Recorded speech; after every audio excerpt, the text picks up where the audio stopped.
আজ 11ই জ্যৈষ্ঠ।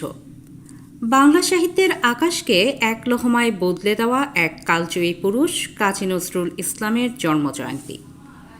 নজরুল সারাটা জীবন দুহাতে প্রেম বিলিয়েছেন, কিন্তু সে প্রেম ঋদ্ধ ছিল বিদ্রোহের বারুদে। বাংলা সাহিত্য বটে, বিশ্ব সাহিত্যে এই বারুদে প্রেমের নজির নজরুলের আগে কেউ রেখেছেন কিনা সে প্রশ্ন ওঠাও অবান্তর নয়। 1899 সালের 11ই জ্যৈষ্ঠ পশ্চিমবঙ্গের বর্ধমান জেলার চুরুলিয়া গ্রামে এক দরিদ্র পরিবারে তার জন্ম। দুঃখ দারিদ্র্যের সঙ্গে লড়াই করেই তার বেড়ে ওঠা, যার কারণে শৈশবে তার নাম জুটেছিল দুঃখু মিয়া। কিন্তু এই দুঃখু মিয়া একদিন নিজের ভেতরের দ্রোহের আগুনে পুড়িয়ে খাক করে দেবেন সমাজের সব অন্যায় আর শৃঙ্খল, তা কে জানত?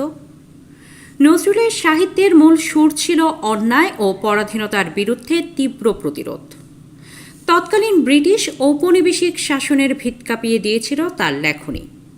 1921 সালে প্রকাশিত তার বিদ্রোহী কবিতা বাংলা সাহিত্যের ইতিহাসে এক যুগান্তকারী ঘটনা। তবে নজরুল শুধু ভাঙার কবি ছিলেন না, তিনি ছিলেন গড়ারও কারিগর। তার কণ্ঠে ধ্বনিত হয়েছে সাম্যবাদের জয়গান। হিন্দু মুসলিম সম্প্রীতির এক অনন্য সেতু ছিলেন তিনি। মানুষের চেয়ে বড় যে কিছু হতে পারে না, তা তিনি তার সাম্যবাদী কবিতায় দৃপ্ত কণ্ঠে ঘোষণা করেছেন। নজরুলের সাহিত্য প্রতিভা ছিল বহুমাত্রিক। কবিতার পাশাপাশি তার সবচেয়ে বড় অবদান বাংলা সঙ্গীতে। তিনি প্রায় 4000 গান রচনা ও সুর করেছেন, যা নজরুল গীতি নামে পরিচিত।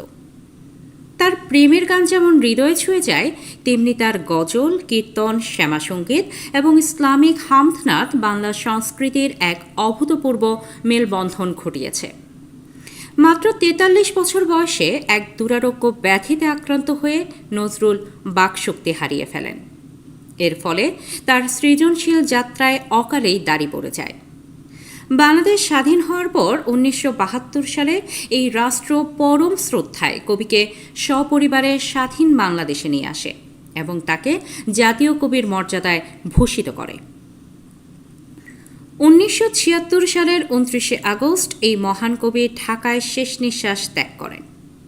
কাজী নজরুল ইসলাম, যিনি বাংলার আকাশে গনগনে সূর্য হয়ে থাকবেন চিরকাল, সর্বভারতীয় প্রেক্ষাপটে যার সাহিত্যকর্ম আজও যেমন প্রাসঙ্গিক তেমনই থাকবে চিরকাল।